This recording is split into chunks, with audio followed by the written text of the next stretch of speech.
సిబిఐకి కేంద్ర ప్రభుత్వానికి మధ్య ఎలాంటి సంబంధం లేదట. సిబిఐ స్వతంత్ర సంస్థ అని కేంద్రంలోని పెద్దలు, ఏ ప్రభుత్వం ఉంటే ఆ ప్రభుత్వం పెద్దలు చెప్పడం పరిపాటే కదా, ఇందులో కొత్త విషయం ఏముంది అనుకుంటున్నారా? నిజమే, చాలా కాలంగా మనం వింటూ ఉన్న మాటే అది.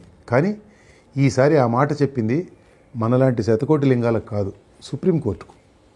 ఏకంగా దేశ అత్యున్నత న్యాయస్థానానికి నరేంద్ర మోదీ నాయకత్వంలోని కేంద్ర ప్రభుత్వం ఈ మాట చెప్పింది. దీనికి సుప్రీంకోర్టు అంగీకరించలేదు. దీనికి నేపథ్యం వివరిస్తాను అప్పుడు, కానీ విషయం సరిగ్గా అర్థం కాదు. రాష్ట్ర ప్రభుత్వం ముందస్తు సమ్మతి లేకుండా కేంద్రం ఇష్టం వచ్చినట్టు సిబిఐని వినియోగిస్తున్నదంటూ పశ్చిమ బెంగాల్ ప్రభుత్వం సుప్రీంకోర్టులో ఒక వ్యాజ్యం దాఖలు చేసింది, ఒరిజినల్ సూట్. ఇలా రాష్ట్రం అనుమతి లేకుండా సిబిఐ దర్యాప్తుకు దిగడం రాజ్యాంగంలో లేని అధికారాన్ని చెలాయించడమేనని పేర్కొన్నారు. ఆ వ్యాజ్యంలో దీనిని కాన్స్టిట్యూషనల్ ఓవర్ రీచ్ అన్నారు. ఫెడరలిజాన్ని ఉల్లంఘించడం అని కూడా బెంగాల్ ప్రభుత్వం వాదించింది.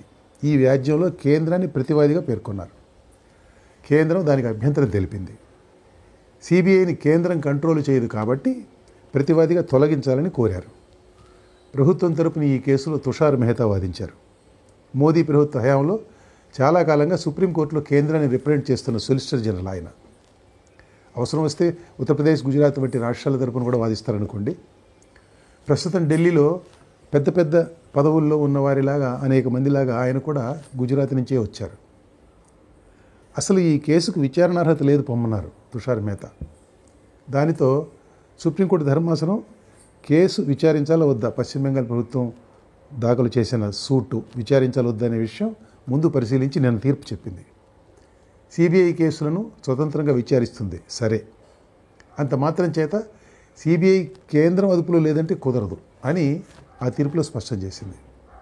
పశ్చిమ బెంగాల్ ప్రభుత్వం దాఖలు చేసిన వ్యాజ్యానికి విచారణార్హత ముమ్మాటికి ఉందని తేల్చి చెప్పింది. Delhi special police establishment act అనే చట్టం కింద సిబిఐ ఏర్పాటైంది. ఆ చట్టం కింద సిబిఐ ఏర్పాటు, అధికారాల వినియోగం, అధికార పరిధి విస్తరణ, పర్యవేక్షణ అంతా కూడా కేంద్రం చేతిలోనే ఉంది. కాబట్టి సుప్రీంకోర్టు ఆ విషయాన్ని మరొకసారి స్పష్టం చేసింది. ఒక రాష్ట్రంలో సిబిఐ ఒక కేసు దర్యాప్తు చేయాలంటే ముందుగా ఆ రాష్ట్ర ప్రభుత్వం అనుమతి తీసుకోవాలని కూడా ఆ చట్టంలో ఒక నిబంధన చెప్తుంది. సుప్రీంకోర్టు ఆ నిబంధనను కూడా ప్రస్తావించింది. అయితే ప్రాథమికంగా ఈ తీర్పుకు సంబంధించి మాత్రమే ఈ విషయం చెప్తున్నామని, కేసు విచారణపై దీని ప్రభావం, ఈ అబ్జర్వేషన్స్ ప్రభావం ఉండదని న్యాయమూర్తి జస్టిస్ గవాయ్ పేర్కొన్నారు. సిబిఐ భారత ప్రభుత్వం కాదు కాబట్టి ఈ వ్యాజ్యంలో సిబిఐని ప్రతివాది చేయడానికి కూడా కుదరదని తుషార్ మెహతా వాదించారు. రాజ్యాంగంలోని ఆర్టికల్ 131 కింద సుప్రీంకోర్టులో నేరుగా దాఖలు చేసే ఒరిజినల్ సూట్లు కేంద్ర ప్రభుత్వానికి, రాష్ట్ర ప్రభుత్వాలకి మధ్య తలెత్తే వివాదాలకు పరిమితం కాబట్టి సిబిఐని ప్రతివాదిగా చేయడానికి వీల్లేదన్నది ఆయన వాదన.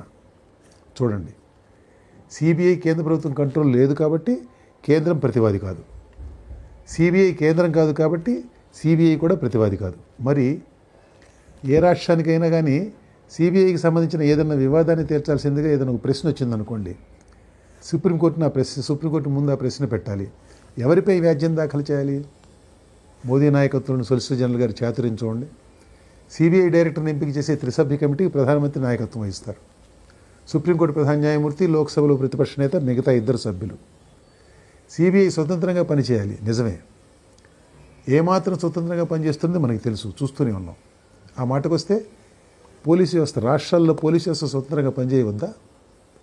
ఏ దర్యాప్తు సంస్థ అయినా కానీ స్వతంత్రంగానే పనిచేయాలి. సుప్రీంకోర్టు ముందుకు వచ్చిన ప్రశ్న అది కాదు. ఫెడరల్ వ్యవస్థలో కేంద్ర సంస్థ అయిన సిబిఐ పరిధి రాష్ట్రాలలో ఏ మేరకు విస్తరించవచ్చు, ఏ ప్రకారం విస్తరించవచ్చు అన్నది కోర్టు ముందుకు వచ్చిన ప్రశ్న. కోర్టు విచారణలో పార్టిసిపేట్ చేసి పాల్గొని ఈ ప్రశ్నకు సమాధానం ఇవ్వడం ప్రభుత్వానికి ఇష్టం లేదు. కాబట్టి అసలు తాము ప్రతివాదులమే కాదంటూ మొండివాదన ఒకటి కోర్టు ముందుకు తెచ్చారు. సుప్రీంకోర్టుకి వ్యవహారం అర్థమైంది, అలా కుదరదులే అని చెప్పింది. ఇది ఏదో ఒక కేసు దర్యాప్తుకు సంబంధించిన వివాదం కాదు కదా, మాకు సంబంధం లేదు అని చెప్పి తప్పించుకోవడానికి సిబిఐ నియామకాలు మంచి చెడ్డ చూసేదెవరు? కేంద్రం. మరి ఏదైనా ప్రశ్న తలెత్తినప్పుడు జవాబు చెప్పాల్సింది కూడా కేంద్రమే కదా. మేము కాదు అంటే ఎలా? కేంద్ర దర్యాప్తు సంస్థలైన సిబిఐ, ఈడీ ఇటీవల కాలంలో ప్రతిపక్షాల పాలనలో ఉన్న రాష్ట్రాలలో వేధింపులకు పాల్పడుతున్నాయి, మరింత ఎక్కువ వేధింపులు చేశాయన్న విమర్శలను ఎదుర్కొంటున్నాయి. ఈ నేపథ్యంలో మమతా బెనర్జీ ప్రభుత్వం సుప్రీంకోర్టు ముందుకు తీసుకొచ్చిన ప్రశ్నకు ఎంతైనా ప్రాధాన్యత ఉంది. కోర్టు దానిపై ఎలాంటి తీర్పు ఇస్తుందన్న విషయం తర్వాత సంగతి. ముందు విచారణ జరగాలి కదా. తుషార్ మెహతా గారి లెక్కల ప్రకారం ఆ విచారణలో కేంద్రం పాల్గొనక్కర్లేదు, సిబిఐ అసలే పాల్గొనక్కర్లేదు. ఇంకా నయం, అసలు విచారించడానికి మీరెవరు అని సుప్రీంకోర్టును ప్రశ్నించలేదు.